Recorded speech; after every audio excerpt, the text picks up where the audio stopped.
Hello, good morning. आज हम शिक्षा यंत्र पर आप अंकुर कुमार के साथ एक 9th क्लास का सेशन शुरू करने जा रहे हैं जो कि चैप्टर 8 पर बेस्ड है। तो बेटा इसमें हम आज इंट्रोडक्शन रखेंगे। चैप्टर 8 का जो सबसे बेसिकली इंट्रोडक्शन है जो ज़रूरी है आपके लिए, उस पर हमें फोकस करना है। कारण ये है कि जो चैप्टर 8 है इसमें काफ़ी कुछ चैप्टर 7 से भी संबंधित है, लेकिन चैप्टर 7 से जितनी चीज़ें आप सीख कर आए हैं उतने से काम नहीं चलेगा, आपको थोड़ा और ज़्यादा इंट्रोडक्शन इसमें जानना पड़ेगा। अब उस इंट्रोडक्शन को जानने के लिए आपको पता होना चाहिए कि क्वाड्रिलेटरल्स चतुर्भुज मुख्य रूप से कितने प्रकार के हैं। उनके विषय में अगर आप थोड़ा थोड़ा भी जान गए तो आप इसमें बेसिकली अपने आप को इतना तो मैच्योर कर ही लेंगे कि आप क्वेश्चंस को आसानी से ट्रीट कर लें। 7th चैप्टर से जो आपका इंट्रोडक्शन है, जो आपने पढ़ाई की है, उससे संबंधित जितनी भी बातें हैं वो तो आपको पता होनी ही चाहिए, लेकिन नई बातें जहां से इस चैप्टर के लिए बहुत ज़रूरी कॉन्सेप्ट बनेंगे वो आपको पता होना चाहिए। आइए देखते हैं, छोटा सा इंट्रोडक्शन है इसका, कोई बड़ी चीज़ नहीं है। इसकी एडवांस क्लास रखेंगे जिसमें इसके वो क्वेश्चंस कराएंगे जो स्पेशली एग्जाम में पूछे जाते हैं। अभी हम इसमें सिर्फ इसको सीखने के लिए जो सबसे बेसिकली आपको ज़रूरी है वो देखते हैं। तो ये कुछ छोटी छोटी टर्म्स कुछ बच्चों की तो ये काफ़ी ठीक रहती हैं, कुछ बच्चों को इनके बारे में नहीं पता होता। तो ये एकदम बेसिक चीज़ है 9th क्लास का चैप्टर 8 का जो कॉन्सेप्ट है, इस पर आइए थोड़ा फोकस करते हैं। अब इसमें क्या क्या है, कुछ बच्चे ऐसा भी होंगे जो इन चीज़ों के बारे में बहुत पहले से जानते होंगे, वो अपना इसमें रिवीजन कर लेंगे। और जो बच्चे इन चीज़ों को नहीं जानते वो ध्यान से पढ़ें, क्योंकि इनकी जो प्रॉपर्टीज़ मैं आपको बताने जा रहा हूँ ये आपके लिए बहुत ज़रूरी हैं। इनकी बेसिक प्रॉपर्टीज़ ही बच्चों को नहीं पता होती, और जब बेसिक प्रॉपर्टीज़ आपको नहीं पता होती तो आप क्वेश्चंस को ठीक से ट्रीट नहीं कर पाते। यही कारण है कि हम क्वेश्चंस को ठीक से समझ भी नहीं पाते। अक्सर मैंने देखा है बच्चे इन क्वेश्चंस में, इस चैप्टर में ये देखते हैं कि उस क्वेश्चन को पढ़ने के बाद वो यही नहीं समझ पाते कि क्वेश्चन में दिया क्या गया है और पूछा क्या गया है। क्योंकि जब आपको इंट्रो ही नहीं पता होता, क्वाड्रिलेटरल का इंट्रो नहीं पता, चतुर्भुज के विषय में नहीं पता, आप पहचान ही नहीं पाते कि उसकी बेसिक प्रॉपर्टीज में दिया क्या गया। क्वेश्चंस में जो मैं आपको अभी इंट्रोडक्शन में पढ़ाऊंगा वो सब गिवन और प्रूफ दोनों में मायने रखती हैं। तो अब देखिए इसमें क्या क्या आपको पढ़ना है। सबसे पहली चीज आती है स्क्वायर, जैसे हिंदी में वर्ग कहते हैं। तो इसकी क्या क्या विशेषताएं हैं। जब भी कोई क्वेश्चन वर्ग पे पूछा जाएगा, स्क्वायर पे पूछा जाएगा, सबसे पहले दिमाग में बात यही आती है कि वर्ग होता क्या है, स्क्वायर कहते किसे हैं, इसकी पहचान कैसे करें। और जब आपको इसकी पहचान हो जाएगी तो आप बड़ी आसानी से क्या कर सकते हो, इस क्वेश्चन को डील कर सकते हो। रोम्बस क्या होता है, रोम्बस के विषय में अगर पता ही नहीं होगा तो क्वेश्चन डील कैसे होगा। तो इसलिए रोम्बस को भी जानना है, रेक्टेंगल को भी जानना है, पैरेललोग्राम को भी जानना है और ट्रेपेजियम को भी जानना है। अब इनकी आकृति कैसी होती है, इनका फिगर कैसे होता है, ये नहीं जानना, ये तो बेसिक चीज, ये तो आपको पता होगा। हमें जानना है कि इस फिगर में क्या क्या विशेषताएं हैं जो एक दूसरे से इनको डिफर करती हैं या सिमिलर करती हैं। तो पहली चीज आती है आपकी स्क्वायर। तो स्क्वायर कुछ दिखने में ऐसा होता है।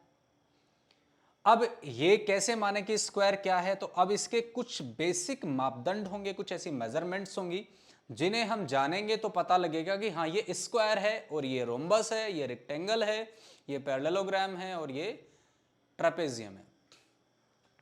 तो सबसे पहली खास बात क्या है, स्क्वायर में इसकी सभी साइड सेम मेजरमेंट वाली होती हैं।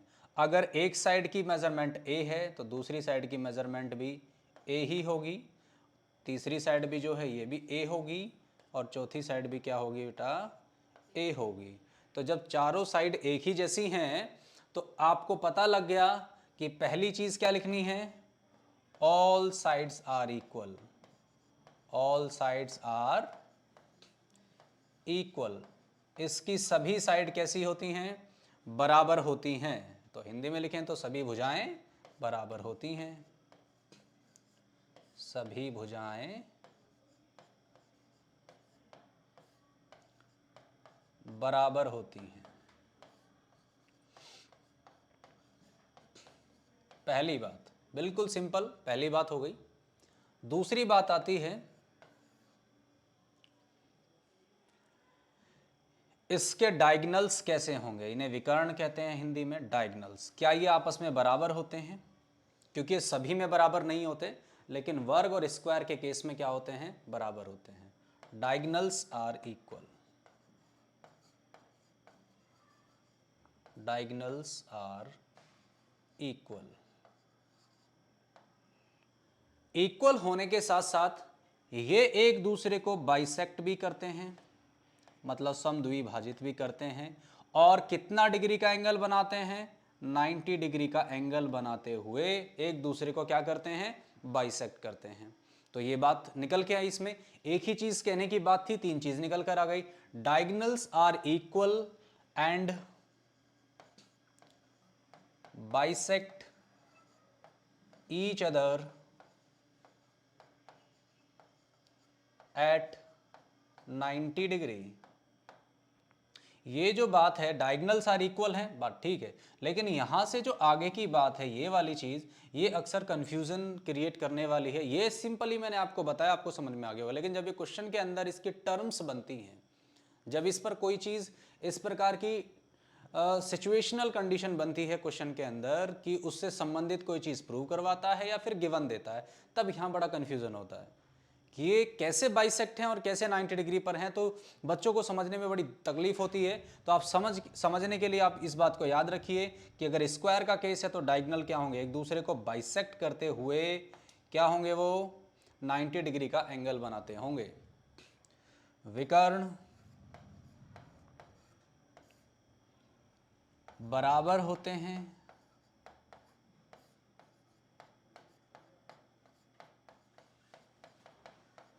तथा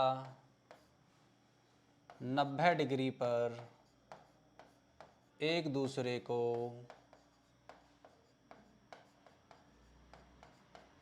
समद्विभाजित करते हैं, समद्विभाजित करते हैं। ये बात आ गई। तीसरी बात क्या आती है? बात आती है कि इसके वर्टेक्सेस कैसे होंगे। इसके सारे वर्टेक्सेस इक्वल होते हैं और राइट एंगल पर होते हैं। इसके सारे वर्टेक्सेस कैसे होते हैं? इक्वल होते हैं और 90 डिग्री का एंगल बनाते हैं। All vertexes are equal at right angle.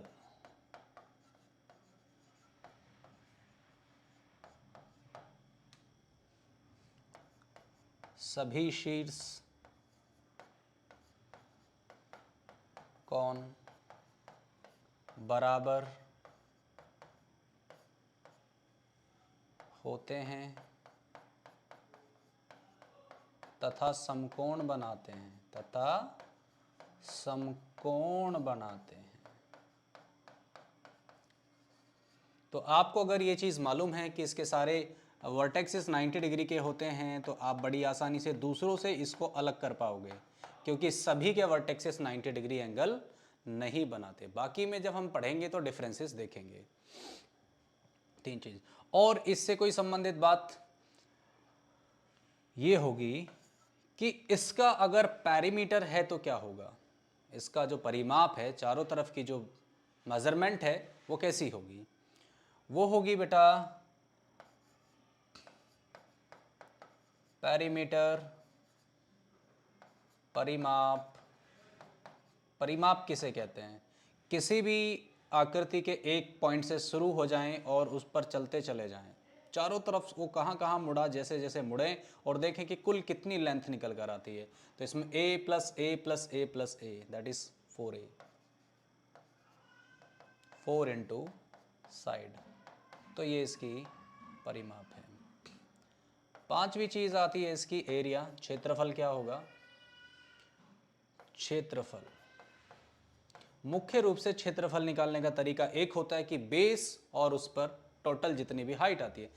Mostly figures में यही हम फॉर्मूला इस्तेमाल करते हैं। उसके स्वरूप भले बदल जाते हों, लेकिन हम इस्तेमाल यही करते हैं कि इसका बेस अगर a है और हाइट भी अगर इसकी a है तो कुल मिलाकर क्या हो गया इसका a स्क्वायर, मतलब साइड का स्क्वायर। तो ये हमें इसके पहले 5 पॉइंट्स मिल गए जो कि स्क्वायर के हैं, राइट। तो आप इन सारे 5 पॉइंट्स को ठीक से याद कर लो। तो अब जब आप पहला पॉइंट पढ़ रहे हो तो आपको लग रहा है कि ये तो बड़ा आसान है, ज़्यादा चीज़ तो हमने इसमें पढ़ी रखी है। मेन बात होती है जब सारे के सारे 5 फिगर्स के बारे में आप जानोगे तो कन्फ्यूज़न होगी। कन्फ्यूज़न क्यों होगी? कुछ तो सिमिलर हैं, कुछ डिफरेंसेस हैं। तो जब सिमिलैरिटी आ जाती है तो फिर डिफरेंस करना मुश्किल हो जाता है। मेन बात है जब फिगर्स में सिमिलैरिटी आती है तो डिफरेंस करना मुश्किल हो जाता है, क्योंकि वहां पर फिर आपको सोचना पड़ता है ध्यान से कि जहां सिमिलैरिटी होती है तो फिर डिफरेंस कैसे करूं। तो इन चीज़ों को आपने अभी देखा तो यहाँ आप बड़ी आसानी से समझ गए। अभी इसका स्क्रीनशॉट ले लो और इसके बारे में देख लो, फिर हम नेक्स्ट चीज़ पढ़ेंगे। चलिए, दूसरी चीज़ हम पढ़ने वाले हैं रोम्बस। रोम्बस को हिंदी में क्या कहते हैं?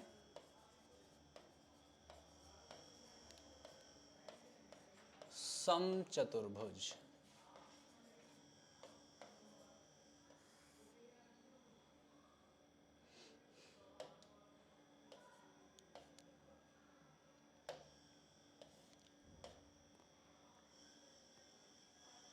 बेटा इसमें जो आप करेंगे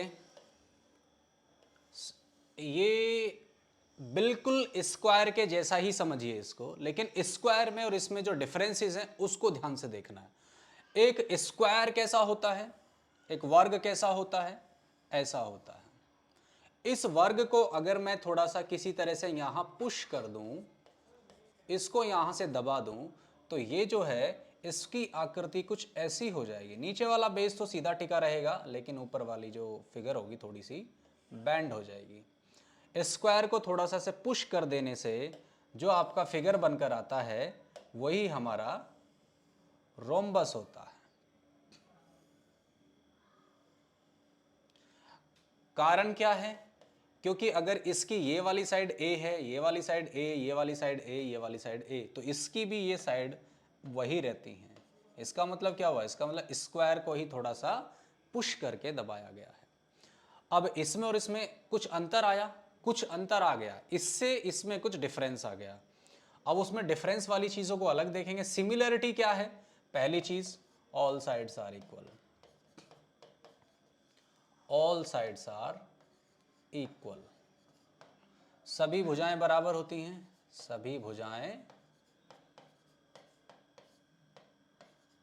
बराबर होती हैं। अब ये सिमिलरिटी हो गई।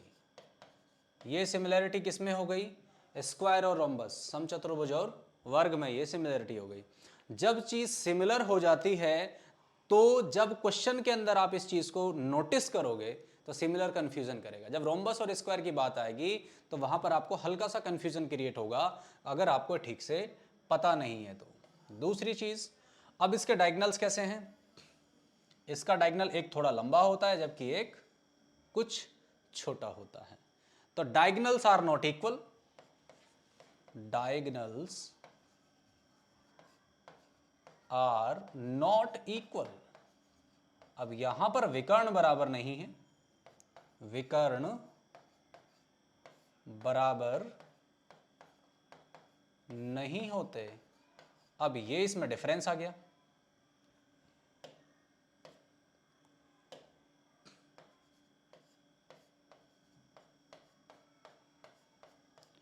विकर्ण बराबर नहीं होते।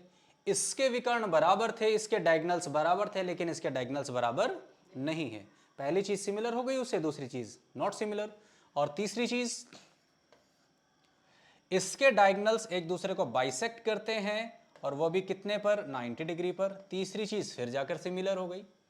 डायगोनल्स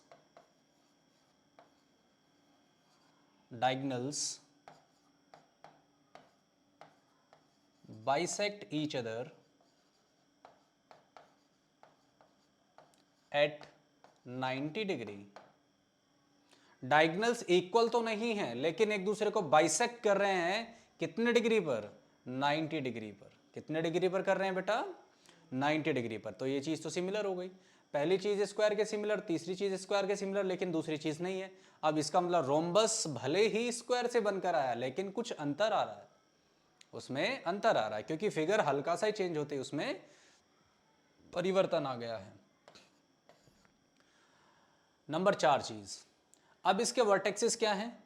ये वाला वर्टेक्सेस इसके बराबर है, लेकिन इनमें से कोई भी 90 डिग्री का हो ये ज़रूरी नहीं है, ये कोई ज़रूरी नहीं है। अब बात आई है रोम्बस की, तो इसके अपोजिट वर्टेक्सेस बराबर होते हैं। Opposite vertexes are equal. ये वर्टेक्सिस इसके बराबर होगा, ये वर्टेक्सिस इसके बराबर होगा। और एक और बात इसमें आती है कि डायगोनल्स वर्टेक्सिस को बाइसेक्ट करेंगे, डायगोनल्स वर्टेक्सिस को बाइसेक्ट करेंगे। और ये बात स्क्वायर में भी थी, वहां पर भी हम इस चीज को नोट कर लेते हैं। Vertices are equal at right angle and और डायगोनल्स के द्वारा जो है, यहां एक पॉइंट और बना लेते हैं हम, इसके जो डायगोनल्स हैं वर्टेक्सिस को क्या करते हैं? बाइसेक्ट करते हैं। Diagonals bisect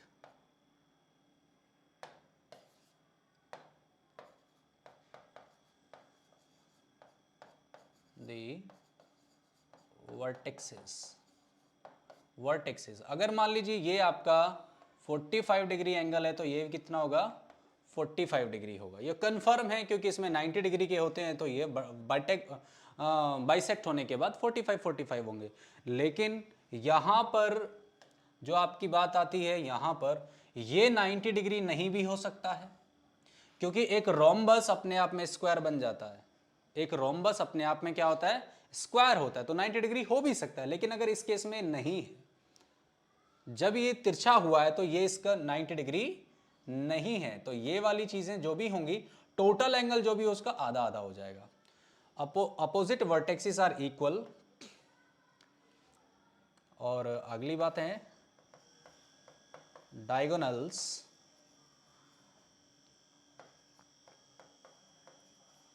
bisect the वर्टेक्सिस। ये केस यहां दोनों में तो सेटिस्फाइड है, हो रहा है, लेकिन आगे जाके नहीं भी होगा। कुछ और जो आकृतियां उनमें ऐसा नहीं होगा। बात आती है इसके 5th से 6th पॉइंट की। तो अब बात करते हैं कि इसका पैरामीटर क्या होगा। पैरामीटर, ये चीज़ें मैं आपको इसलिए बता रहा हूँ कि कहीं पर अगर आप ज़रूरत पड़े तो इनका भी इस्तेमाल हो सकता है। वैसे तो 8th चैप्टर में इन चीज़ों की कहीं ऐसी खास रूप से ज़रूरत पड़ती नहीं है, पर बता रहा हूँ। इसकी भी चारों साइड एक ही जैसी हैं और बाउंड्री एक ही जैसी होने से तो इसका पैरीमीटर बिल्कुल वर्ग स्क्वायर के जैसा ही है, 4 इंटू साइड, 4 इंटू साइड। अब बात आती है इसका एरिया कैसा होगा। एरिया, क्षेत्रफल क्या है? क्षेत्रफल निकालने की दो कंडीशन है इसमें। एक तो ये कि यदि आपको इसकी हाइट पता हो, अगर आप ऊपर से वर्टेक्सिस से नीचे अगर इस पर डालें और यदि आपको h पता है तो आप आसानी से इसका एरिया निकाल सकते हो। वो होगा बेस इसका a है और इंटू h। एक तो तरीका ये है।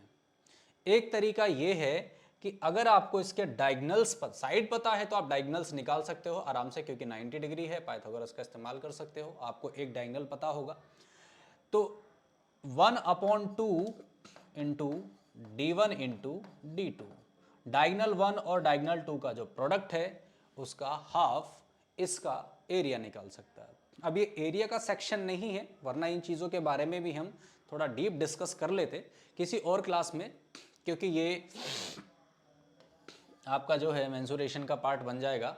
तो ये हम ज्योमेट्री में नहीं पढ़ेंगे, बस हम थोड़ा सा इनकी जानकारी के लिए ऐसा लिख रहे हैं।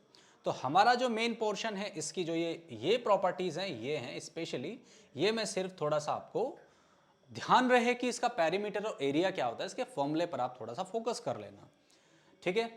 तो तो ये इसकी बेसिक प्रॉपर्टीज हैं रोम्बस की। तो इसमें आपने देखा कि पहली जो प्रॉपर्टी है ये तो स्क्वायर से मैच कर रही है, दूसरी स्क्वायर से मैच नहीं कर रही है, तीसरी वाली प्रॉपर्टी फिर स्क्वायर से मैच कर रही है, चौथी वाली प्रॉपर्टी भी मैच कर रही है, लेकिन अलग तरीके से। वहां स्पेसिफिकली मैच कर रही थी 90 डिग्री होकर, कैसे 90 डिग्री होकर, लेकिन यहां पर ये 90 डिग्री नहीं हो रहा। डायगोनल्स बाइसेक्ट दी वर्टेक्सिस, यहां पर भी बाइसेक्ट कर रहा है, वहां पर 45 बन रहा था लेकिन नहीं है। पैरीमीटर बिल्कुल सिमिलर है, मैच कर रहा है, क्योंकि 4 इंटू साइड वहां पर भी था, 4 इंटू साइड यहां पर भी है। और यहां पर देखिए एरिया बदल गया, वहां पर साइड इंटू साइड था लेकिन साइड इंटू हाइट है। ये कह सकते हैं कि बेस इंटू हाइट है, या फिर half into diagonal 1 into diagonal 2 की वैल्यूज पर इसकी एरिया की वैल्यू निकल सकती है। तो ये बात आ गई, देख लीजिए इसकी प्रॉपर्टी सारी, ठीक है। अब चलते हैं हम तीसरा, जो हमारा तीसरा पॉइंट है इस चैप्टर से संबंधित, वो है आपका रेक्टेंगल। तो ये सारी चीजें आपने बहुत पहले से ही पढ़ना शुरू कर दी होंगी, लेकिन अब जब इनकी थोड़ी सी बेसिक प्रॉपर्टीज को आप इनकी फिगर की अंदर वाली प्रॉपर्टीज को समझ रहे हो, तो आपको थोड़ा सा सिमिलैरिटी और डिसिमिलैरिटीज के कारण कंफ्यूजन हल्का सा हो रहा होगा, जो क्वेश्चंस में जाकर और ज्यादा बढ़ जाता है। उसी को हमें क्या करना होता है,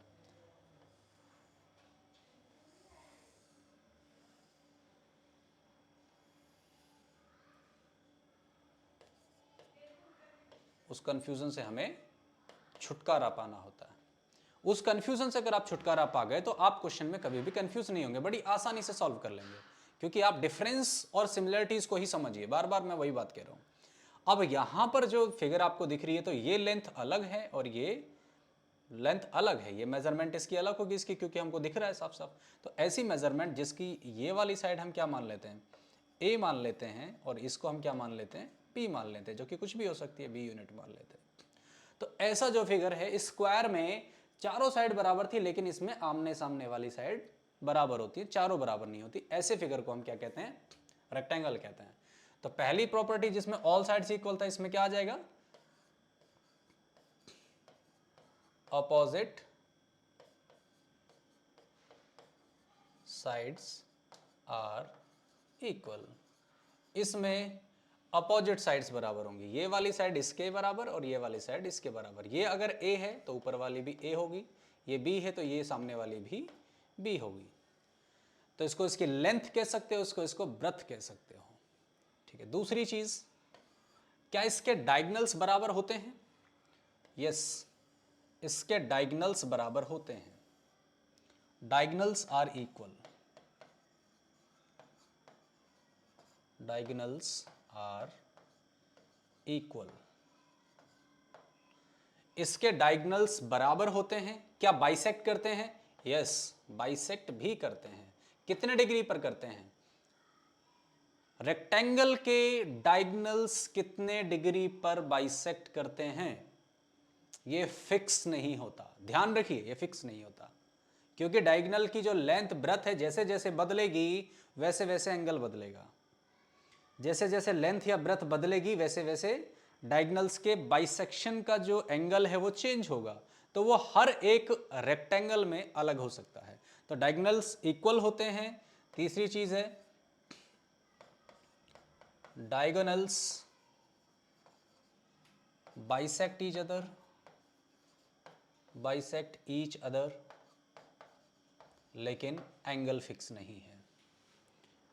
चौथी चीज आती है, इसके वर्टेक्सिस एंगल कितने डिग्री के होते हैं, 90 डिग्री के, फिक्स है। रेक्टेंगल के जो वर्टेक्सिस एंगल हैं वो कितने डिग्री के होते हैं बेटा, 90 डिग्री के। वर्टेक्सिस are equal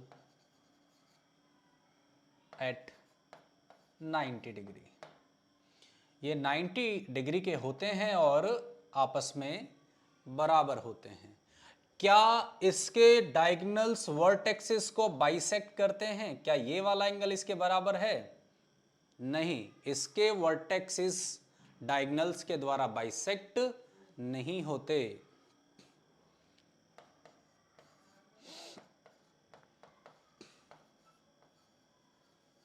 diagonals do not bisect the vertices. तो इसके डायगोनल्स जो हैं, जो विकर्ण हैं, वो वर्टेक्सेस को बाइसेक्ट नहीं करते हैं। इसका मतलब क्या हो गया, ये वाला एंगल अलग होगा और ये वाला एंगल अलग होगा, लेकिन ये ऑल्टरनेट बनते हैं तो आपस में कुछ एंगल्स आपस में बराबर हो सकते हैं, वो थोड़ा सा और आपको देखना पड़ेगा। अब इसकी 6 प्रॉपर्टी क्या बनकर आती है, अगर हम इसका पैरामीटर देखें तो क्या बनेगा, पैरामीटर ऑफ रेक्टेंगल।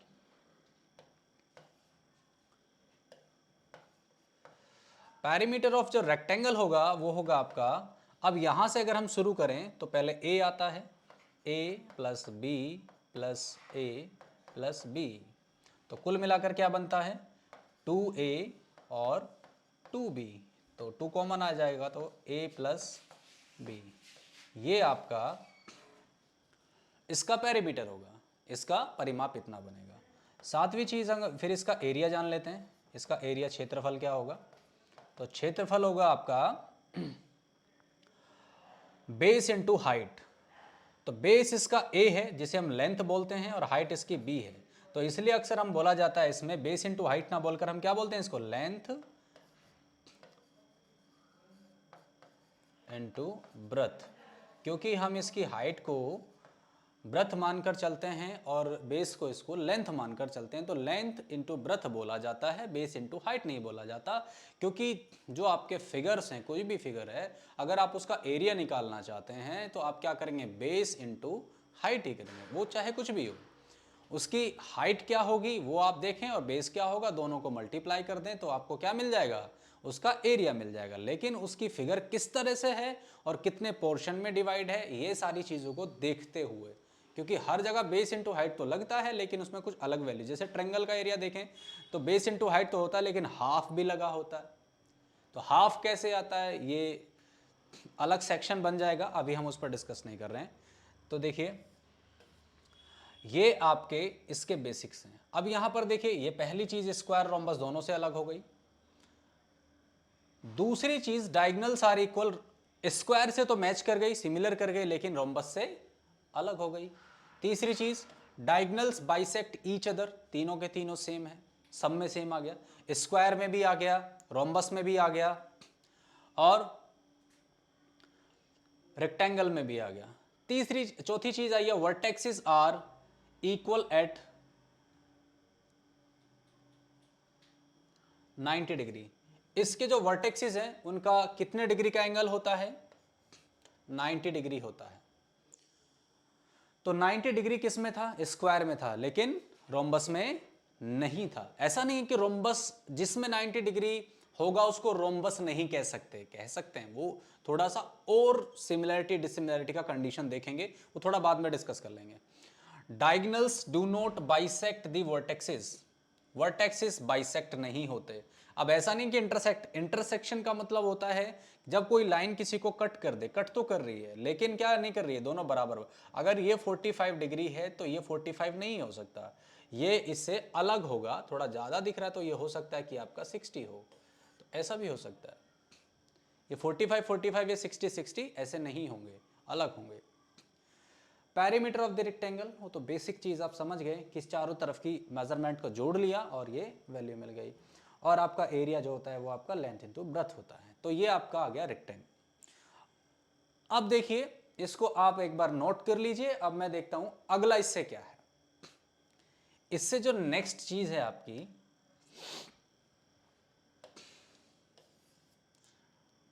वो है parallelogram.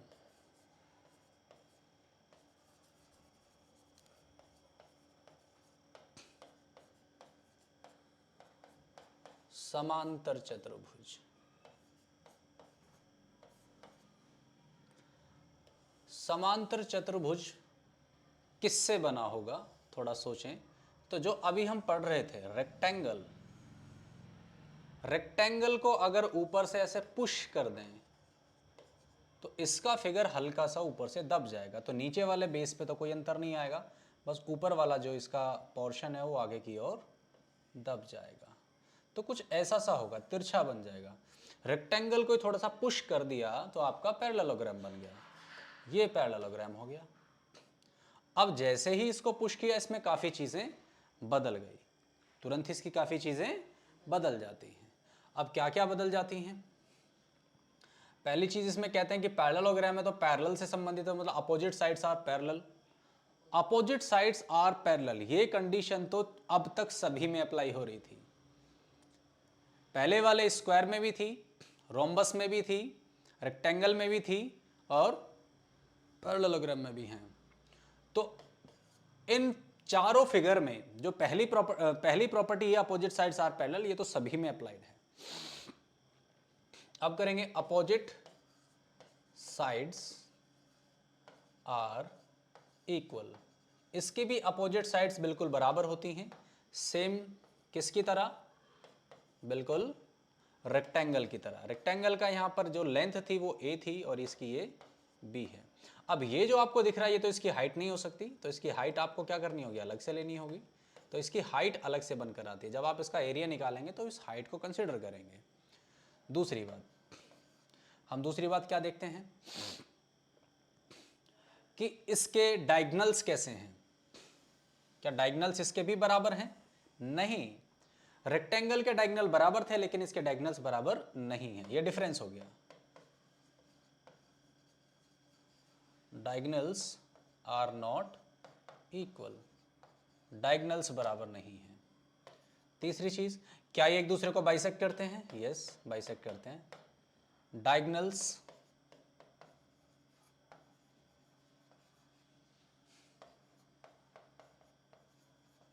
Bisect each other eight कितने डिग्री पर? कंफर्म नहीं है, क्योंकि इसकी भी क्या कर सकते हैं, दोनों ही लेंथ वेरियस कर सकती है। ए भी घट बढ़ सकती है और बी भी घट बढ़ सकती है। जैसे ए घटेगी बढ़ेगी वैसे ये एंगल भी घटेगा बढ़ेगा। तो ये एंगल कितना रहेगा ये हम डिसाइड नहीं कर सकते। नंबर 4, क्या इसके वर्टेक्सेस बराबर होते हैं 90 डिग्री पर? नहीं, वर्टेक्सेस बराबर तो होते हैं लेकिन 90 डिग्री पर नहीं होते। नहीं का मतलब है कि 90 डिग्री पर बराबर नहीं होते, बराबर होते हैं। वर्टेक्सेस जो होते हैं इसके बराबर होते हैं। अपोजिट वर्टेक्सेस लिखेंगे, सारे बराबर नहीं होते।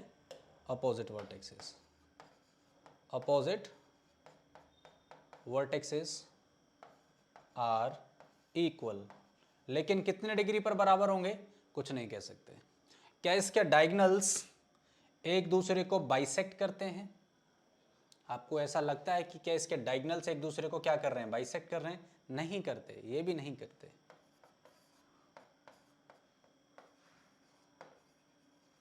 Diagonals do not bisect the vertexes, vertexes को बाइसेक्ट नहीं करते हैं। बात आती है इसका पैरामीटर क्या होगा? Parameter of parallelogram. पैरेललोग्राम को आप इस तरह भी लिख सकते हो, ऐसे दो लाइनें पैरेलल खींचें और जीएम लिख दें। तो पैरेललोग्राम को लिखने का एक सिंबल समझिए, सिंबल है इसका। पैरामीटर ऑफ पैरेललोग्राम होगा आपका 2a + b। कारण क्या है? बिल्कुल रेक्टेंगल के जैसा होगा क्योंकि इसकी चारों मेजरमेंट बिल्कुल सिमिलर टू दी रेक्टेंगल है। तो जब इनमें ये सिमिलैरिटी है तो पैरामीटर में तो डिफरेंस नहीं आ सकता। एरिया, जो एरिया है इसका, जो क्षेत्रफल है वो होता है बेस इंटू हाइट। अब बेस में आप इसमें जैसे ले रखा है तो इसकी बेस आपने a ले रखी है और हाइट क्या है इसकी? h है। तो इस वाले फॉर्मूले का आपको इस चैप्टर में उपयोग हो सकता है, क्योंकि मैं ये सारे पोर्शन में ये फॉर्मूलेस इसलिए बता रहा था क्योंकि एक दो क्वेश्चन कहीं पर आते हैं जहां एरिया वाला फॉर्मूला इस्तेमाल हो जाता है। तो जहां पर ये चीज़ इस्तेमाल होनी होती है या ये चीज़ कहीं इस्तेमाल होनी होती है तो इसलिए बताई जाती है, लेकिन इनका एक सेक्शन ही अलग बनता है। एरिया जो है सेक्शन, ये आपका ज्योमेट्री से अलग है, ये आपका मेंसुरेशन में आता है। इसका फिर बहुत लेंदी प्रोसेस है, सारी चीज़ें कैसे बनती हैं, कैसे किसी भी डायग्राम का एरिया आप निकाल सकते हो, ये देखेंगे, लेकिन यहाँ पर तो सिर्फ आपको क्या करना है, उनके फॉर्मूलों से ही काम चला लेना है। तो आप बेसिक पे जब जाएंगे तो आप पहले इनको याद रखें कि फॉर्मूले इनके क्या होते हैं। तो इसका क्या होता है, बेस इंटू हाइट। आप याद रखें बेस इंटू हाइट, जो नीचे वाली साइड होगी और उस पर जो हाइट होगी। अब ज़रूरी थोड़ी ना कि इसकी बेस यही बने, इसकी बेस ये भी बन सकती है। तो इस पर इससे जो डाला गया नॉर्मल होगा, जो इससे जो परपेंडिकुलर जो लेंथ होगी, तो ये बेस हो जाएगा, जो भी इसकी मेजरमेंट होगी, और इसकी हाइट हो जाएगी। यहाँ से भी एरिया निकल सकता है, ऊपर वाली साइड पे भी निकल सकता है, उस वाली पे भी निकल सकता है।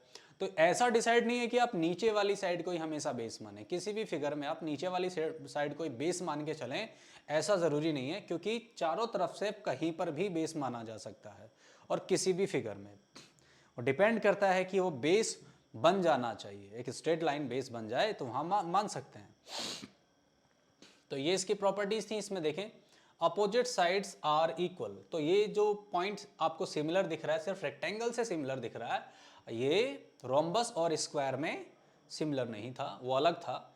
Diagonals are not equal. ये चीज किससे मैच कर रही है, ये आपकी सिमिलर हो गई है किससे, रोम्बस से। किससे मैच कर रही है, ये रोम्बस से मैच कर रही है। अपने आप ये कंफ्यूजन बनता जा रहा है। तो आप कैसे क्लियर करेंगे, प्रॉपर्टीज को सबको डिस्टिंक्टली याद करें, तो आप अपने आप ही डिफरेंस देख पाएंगे। क्वेश्चन में जो कंफ्यूजन करता है यही करता है।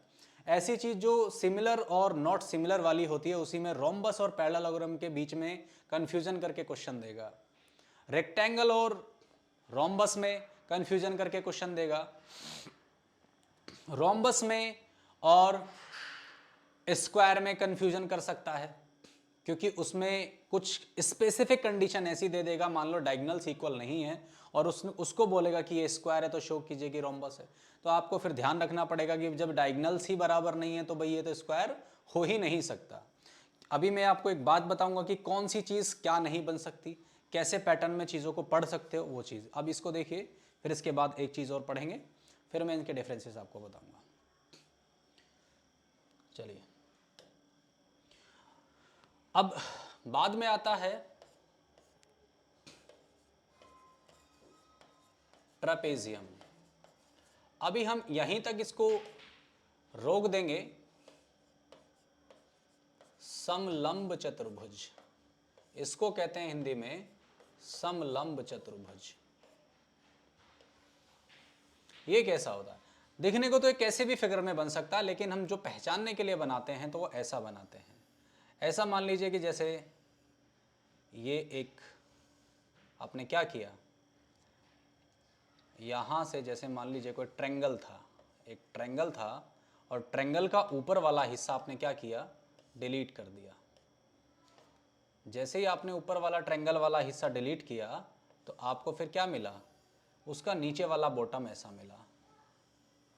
आप इससे संबंधित एक 3D फिगर पढ़ेंगे, ठीक है, वो फ्रस्टम वगैरह कहते हैं, वो अलग चीज़ है। अभी यहाँ सिर्फ ये है ABCD। तो इसमें खास बात क्या है, इसकी कोई विशेष बात नहीं होती, बस इसमें एक चीज़ याद रखें कि एक ऐसा कोई भी क्वाड्रिलेटरल जिसमें कम से कम एक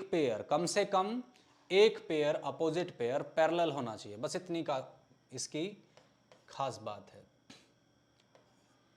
one pair of opposite side, one pair of opposite sides must be parallel, must be, तो साइन हटा दें, पैरेलल।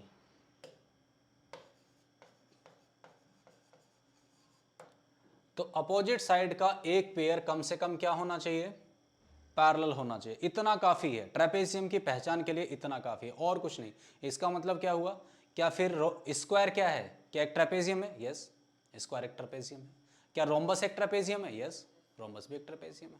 क्या पैरेललोग्राम ट्रेपेजियम है, यस पैरेललोग्राम भी एक ट्रेपेजियम है। रेक्टेंगल ट्रेपेजियम है, यस वो भी ट्रेपेजियम है।